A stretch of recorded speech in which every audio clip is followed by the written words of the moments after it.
Hey, yo, koso. So, I was debating doing this series where I pick an old OC from when I was a child, I redraw them in my modern, art style, and I just ramble about my old works and what I used to write and draw about as a kid. But I kind of hesitate with anything not specifically related to DBW because I'm just like, oh, will this get any views? Do the fans even care? You know? But I'm just gonna wing it. And for episode one, I'm talking about Sorrow the Angel, who was from this scrapped game series I was gonna do called Obscure Baby Angel. And the plot was you were a girl named Sorrow who fell from heaven onto Earth, and the whole game would basically be you trying to find your way back to heaven. And it was this top-down 3D game, very reminiscent of Postal Redux almost. But you were a little girl with a gun and you would shoot demon creatures. Halfway through the game, you would meet this other character named Viva the demon. I'll get to her in my next episode, maybe, if I ever make another one, if you guys like this. But yeah, I was originally going to use Unity for that game, but being a 13-year-old, which is when I made the series on Unity, Unity is not beginner friendly. I swear, it's really not. Then I switched to Godot, which I will give credits to is more beginner friendly than Unity is, but I still didn't really catch on to it. And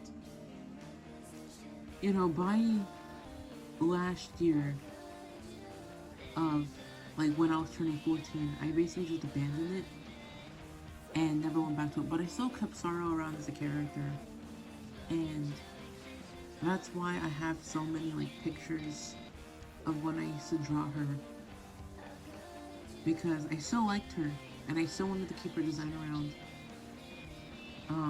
As far as her old design, how I used to draw her, she almost looks like a clash of Dokuro-chan and Spooky from Spooky's Dream Mansion, but her human form, I guess. Which yes, I was, and I kind of still am an avid fan of Dokuro-chan. It's weird, it's kind of dumb, but it's weird and dumb in a fun way that I can really appreciate. And also, her Dokuro design is just pretty. I like it. As far as things I kept and things I changed, in terms of her personality and her character, I'll get to that later. But in terms of design, I kept the green dress. I didn't see any reason to change it. I kept the hair color. I kept the pigtails, although you can clearly see that I made the pigtails smaller as time went on. They used to be big full-on pigtails, and now they're almost like buns. So I made them more kind of bun-like, I guess. But I still kept the pigtail thing. I still kept the fact that she's an angel, of course. And because I'm really into kimono stuff now, as you can clearly see, I decided to make Sarah a lamb or baby sheep or whatever you call it, because I just think a lamb goes really well with the whole angelic image of all pure innocence, cuteness. A lamb really fits that well. I couldn't really think of anything else. What, make her a cat? Make her, a ferret? I chose lamb because I think lamb was the best fit. And I'm really sorry if the current design doesn't look very sheep-like. I apologize for that. This one was kind of made on a whim. Just no break, rushed drawing. In terms of stuff that I changed, I made her wings much smaller because, oh my god, wings are hard to draw. This is probably why you'll never see a bird character in Death by Walking, because I cannot draw like anything feathery by any means. And even back in my original designs, I always struggled with like angel wings. That's why when I did draw Star's angel wings, they were always closed. They weren't like spread out and open because I just did not know how to draw that very well. And I don't really care to learn. I don't see a reason. You can tell I'm impromping this. A reason to learn to draw angel wings or like feathery detail. Even though I have nothing against birds or like bird characters. I changed her ugly ass leg warmers. I'm sorry. I have nothing against leg warmers. Codella wears them herself, but I switched out the leg warmers for thigh highs and the pink little bows. I still have the pink little bows. They're just on the side of the thigh highs now. I also, I'm trying to think.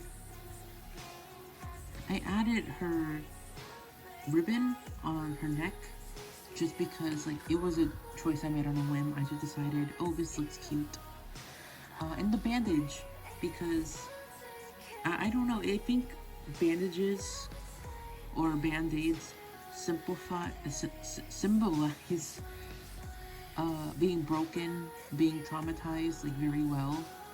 When like you have a physical problem, like your eye doesn't work or whatever, it symbolizes trauma very well, and that's a huge theme within everything I've ever written as a child. Everything's deep, dark about trauma, some sort of like shit.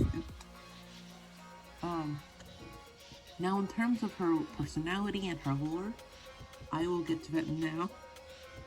So Sarah's personality, she's very like curious, always asking questions, always running her mouth about the whys and the hows and the whens, especially the whys, you know.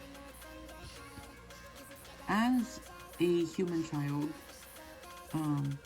she was raised in Singapore to very abusive parents. How abusive? I don't know because I never wrote in detail about it, but Sarah lived with abusive parents, and one day there's a car coming by, and Sorrow leaps in time to push her parents out of the car so they don't get hit, but ends up letting herself get hit.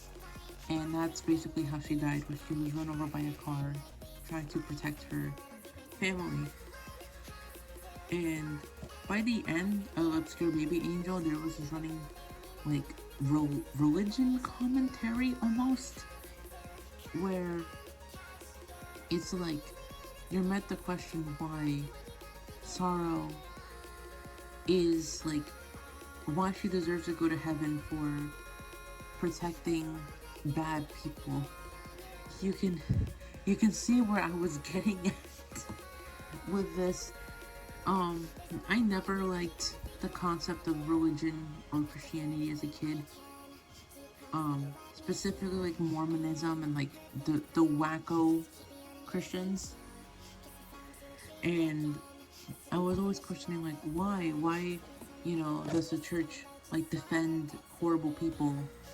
Or, you know, why do you go to heaven for being mean and discriminative, but just being yourself and loving everyone put you in like hell?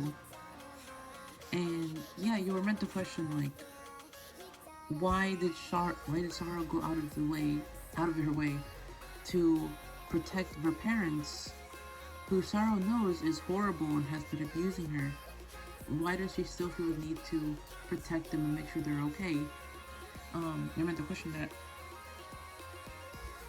And I feel like, obviously I was 13 back then, I feel like I'm in a position where I can write something like that better now. Especially being more mature and having collected my thoughts. For context, I am 17. I don't know if I said that already, but I feel like now I could write like a religion commentary, why does the church protect abusive people, much better, and I can handle it more maturely now that I'm older. In terms of what I changed about her personality, nothing really. It's very normal for like little kids to always ask why, how, why. And it could be like Sorrow's bubbly, curious side could be like a coping mechanism for how she acts despite being hurt and going through pain, you know? And God, it's so hard to look back at like the shit I wrote as like a 13-year-old, let alone 12. I haven't even gotten to like my life at 12 years old. 11, 12, like 10, 9. Those were really dark moments in my life for reasons I won't get into right now. So a lot of my characters have this overarching theme of feeling very edgy and like raw and like very poorly written, because it's like every character is a bent character that I use just to express anger.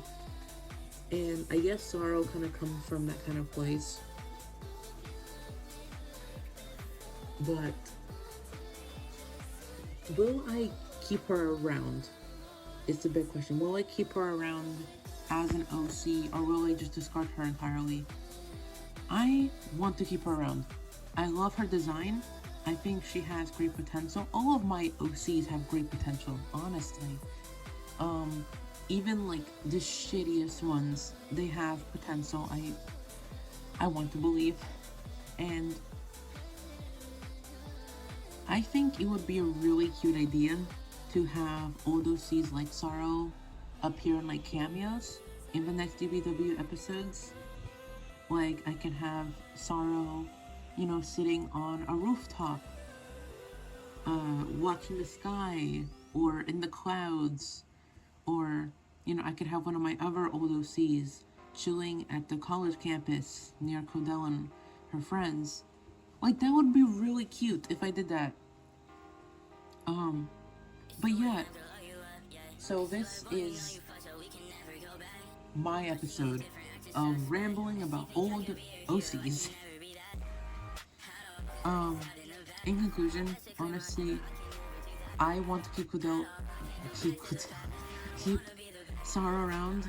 There's a funny story about Cordella, because she's one of the oldest OCs for Death by Walking that's still in Death by Walking, because Death by Walking used to be a totally different thing before it became what it is now. Maybe I can make a whole video about that, but no, I want to keep Sorrow because she has potential and she's very cute and has an amazing design. Honestly, I was really cooking here back then, but I might just leave her to be for like cameo appearances and just drawing her a little bit here and there, and that's it. I might never pick up Obscure Baby Angel again, but time will be the judge of that one. I really hope you liked this ramble. If you want to see another one, or you want to see one of my other OCs, feel free to tell me, and I will leave it at that. Thank you. Tack så mycket.